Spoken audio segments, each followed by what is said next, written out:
Well, hello, everybody. Again, I know everybody's going, another live from Ed today? That's like 4. Right. Got to keep it going. Got to keep everybody educated. That's right. There's just so much going on. One thing I want to talk about first thing is FICO scores. Be aware of your FICO score at all times.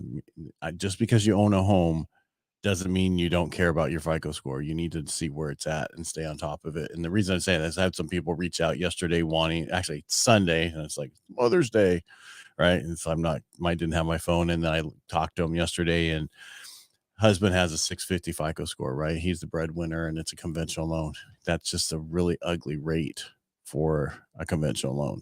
That's better to go FHA. Problem is the price point they wanted is not in that price point. So we have to do some things to get the score up, which is okay. But when you're trying to write an offer non-contingent, you don't have that time. Right. Right. No, and that's why I think it is important. I always tell people, even just checking your credit, like maybe 2-3 times a year. Or just having Experian in one of those programs, pay for it so it keeps telling you what your FICO score is, even though it's not 100% accurate, but at least you know where it's at and if something comes on there. I mean, he had a few collections from a long time ago that were paid off, and they were not even updating the reporting, but it's still affecting his FICO score. So just by disputing those on, one of the bureaus that you can run your credit report through them for a certain dollar amount and then dispute the items right then and there, those things would fall off within 30 days, and then his FICO score would go up. Just easy stuff that this isn't the first time they tried to do this. This is the 4th time, but they finally got to me.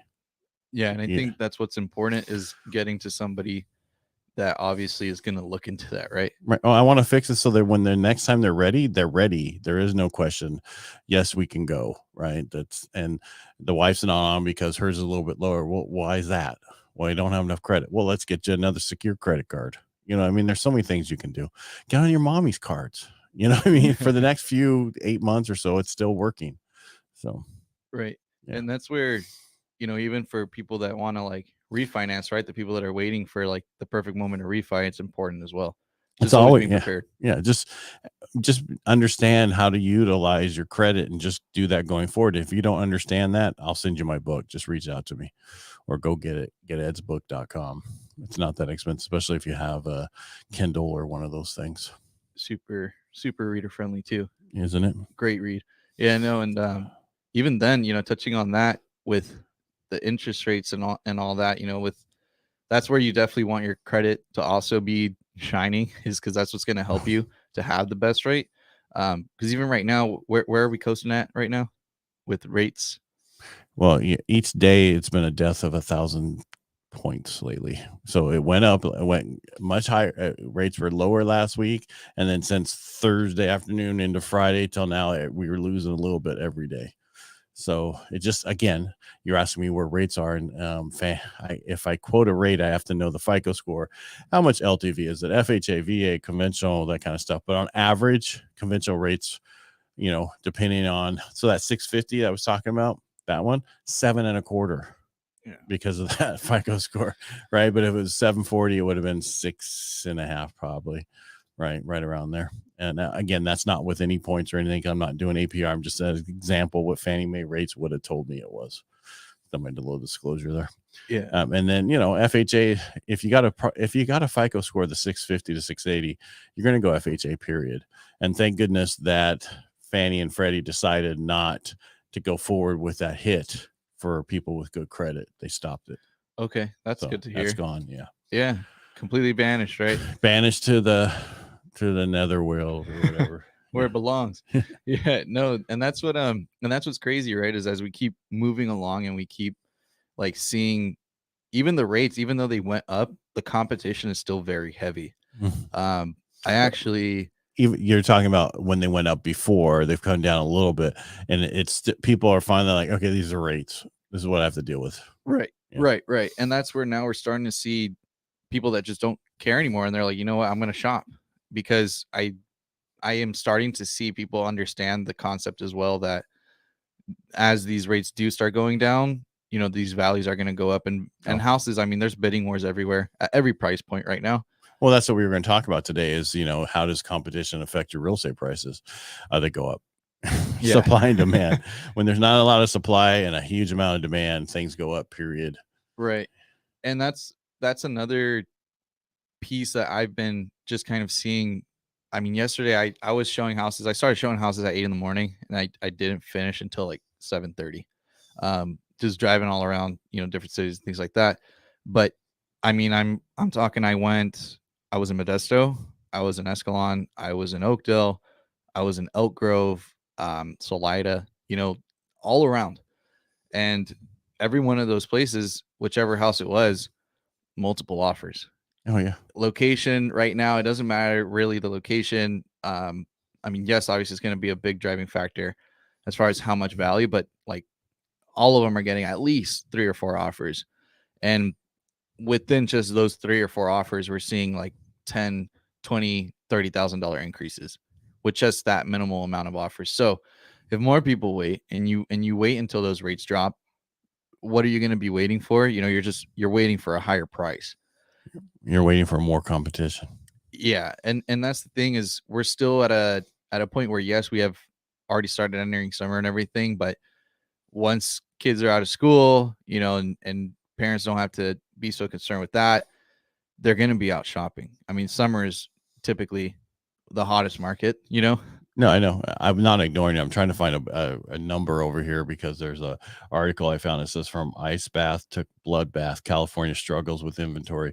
Local agents say the housing market feels like a cross between 2007 and 2021 competition. Right. I think as of right now, like in our county, there's only about like 300 single family homes. We've only been closing in Stanislaus County about 270 homes a month. Yeah. No, and that's not, it's like cut more than half of the already competitive market we were in last year. Well, from 2019, we're at a third of that market. Yeah. That's all we have. And that's where, that's the number I was trying to find over here because I saw it earlier today. And that's the part that is just people don't get. Exactly. And because I mean, I actually just talked with another one of my clients who he had came into one of my open houses for a listing I had, and that deal may be falling apart. So I reached out, and he was like, "Man, I was thinking of reaching out to you. Thank you for calling me." And he was like, I just, at the time, he was like, I just felt like it was priced a little too high. I didn't know what was going on with the interest rates. And I told him, I said, and he was like, so I just kind of wanted to wait and see what's going to happen. I told him, well, what's going to happen is these prices are going to go up. And he's like, well, how can you say that when the interest rates are where they are? Inventory. Yeah. Inventory is the biggest driving factor right now. And that is why we are seeing so much competition. I'm also those houses I was showing yesterday that had those multiple offers, people are releasing their contingencies again. It's happening. It's happening. We've been warning you, for 6 months. Yes. And now it's happening. And that's it's unfortunate because I try to do the absolute best that I can to help my clients understand that. Like the client that I took out to Elk Grove, she was like, well, let's just offer what they're asking. And I said, they already have offers 30,000 over asking. If you, oh, no, you're good. Bless you. I muted my side, but I guess it still came. Sorry. No, yeah, no, but yeah, it's like I told her, I said, look, I'm sorry. I wish it was ideal for you that we could just offer what they're asking. But if we keep doing that, you're going to keep losing out, and you're only going to shoot yourself in the foot because you're going to end up getting into the summertime, and you're going to, like, right now, this house that you're having to offer 30,000 over for right now, you're going to have to probably offer 50,000 over for it in the summertime if you wait like into the deep summer. So it's just how it is. I know I'm not shaking at you. I'm just like, this is, people just don't get it. People don't understand where this market really is. We're putting together a panel for my Rotary for July 20th because I take over in July. So it'll be my second. And they're like, you can't be on the panel because you're president. Oh, that's ridiculous. I'm the one person who should be on this panel. That's all right. I'll ask the questions.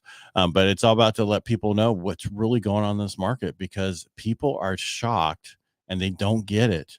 And they think they can write it under asking, and this is that. And it's, no, you have no idea. If you want to do that, go to Pennsylvania. There's one place that's not having that, the same thing. Washington State. A lot of people are leaving. They're having the same thing, where they're the 50th in the state in our country of the low, they're on the bottom of where real estate is at. where people want to be. And that's the problem. It's like San Francisco, basically. Yeah.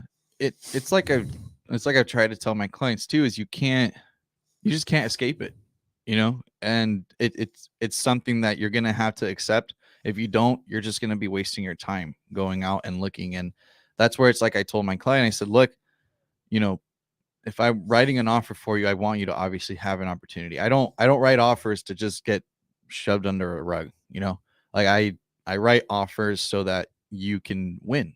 That's what I want my clients to do. And at the end of the day, she was still at a point where she could still have her contingencies. So I said, hey, submit it. If you don't believe it's worth it, let the appraisal assure you that it's Right. not worth it. And Right. from there, we can bring it down. But I mean, I fear for her that eventually it's going to get to a point where she can't even keep her contingency anymore. And like I said, some of those offers already were releasing them. So yeah, it's people just don't get where we're at. I mean, there's just such a lack of inventory. They have no idea. And it's so bad that other states are going, okay, we don't want to do what California has done, cause this issue by not allowing people to build homes. And that's what the issue is. It's just so expensive to build a home with the cost of permits, certain things like that. They can't build a home for 400,000, right, and sell it. It has to be 500 plus. That's why we were saying that instead of writing these incentive programs for buyers to buy, why don't we do some incentive programs for builders to build it, do a moratorium to where, okay, you have fast track these things. Only for people are going to build tracks for people to buy and fast track, thousands and thousands of homes over the next, 10 years. right. I think that it would be super beneficial just because, I mean, you see builders having to resort to doing like Mello-Rooses and things like that, right? Mm-hmm. Which then the buyer's like, oh, well, that's on me, Mm-hmm. and they don't understand that that is also something that you cannot escape. Like just the way that housing has been and where it is at right now, you cannot escape that idea of Mello-Roos entering, these new homes.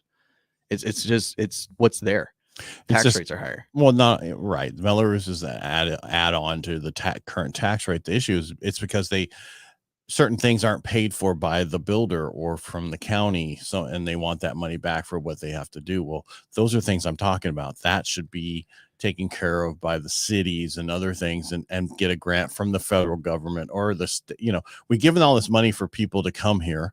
Well, and I don't want to get pissed off, but I just saw a thing where they're kicking homeless veterans out of hotels in New York to put migrants in there.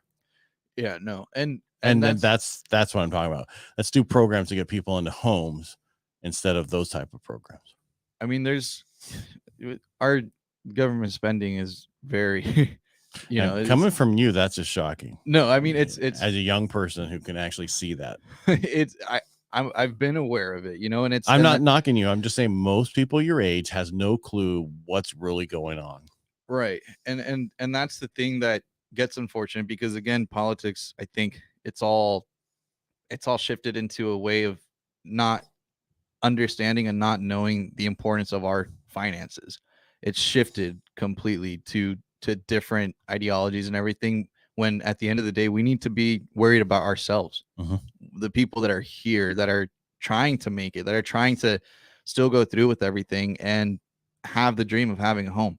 It's getting harder and harder for everybody. And that's why I keep telling all of my clients, quit waiting. There's nothing to wait for other than a higher price point. I know, but it's hard. People don't want to make a mistake. They wait to make a decision out of pain or pleasure. Example, I had a whole major issue happen because of somebody uploaded a virus. They didn't know it was in a PDF, right? Our system caught it, but messed up to a point where it was like, all right, maybe it's time to get a new processing software. We got a new one. We're like, holy shit, this is amazing crap. What have we been waiting for this whole time? And again, pain or pleasure, waited till there was pain enough to go, this isn't working anymore. I need to do something differently. And, and it's amazing the new stuff and how it is and how it works so much different. Yeah. And you think of all the time you wasted where you could have had something more efficient. Do you have to rub it in or what, man? Jesus. I mean, but it's exactly like you're saying, that pain or pleasure, because I've seen it happen firsthand with a lot of my clients. I have clients that just can't buy anymore. It's sad, and I tried to get them to buy when these houses were only 300, 280, you know, and now 400, 450. And what I try to explain to people, no matter who your clients are, remember, it doesn't matter what the house was or is, it's always too expensive for them, right? 275. I don't know if I'll be able to make the payment, right? That you heard that back then. Now it's 400. I don't know if I can make the payment. Now it's, whatever. Then it's like, okay, you have to be okay with that's where the payment is. And I can tell you right now, in Southern California, the minimum to get in is 10 grand a month. So I don't want to hear your complaints about 3,500 or less. Yeah. No. That's where we are, people. Get out there, because these prices will continue to be affected. And, get in still right now while you can at least get some sort of a deal. And the interest rate will always sort itself out. Yes. But if you want to be a homeowner, you have to get used to the new norm. That's just as simple as it is. Right. Don't be a renter forever, because you're going to be a renter forever and you're not going to get any benefit out of it. Francisco, thank you so much for showing up today and giving your thoughts on what's going on. I appreciate it. Thank you for having me. And I'm glad that we got you back from Hawaii. I'm sure you had fun there. Yeah, it was a great time. Mahalo. All right. Make it a great day. Thanks for watching. Thanks, Francisco.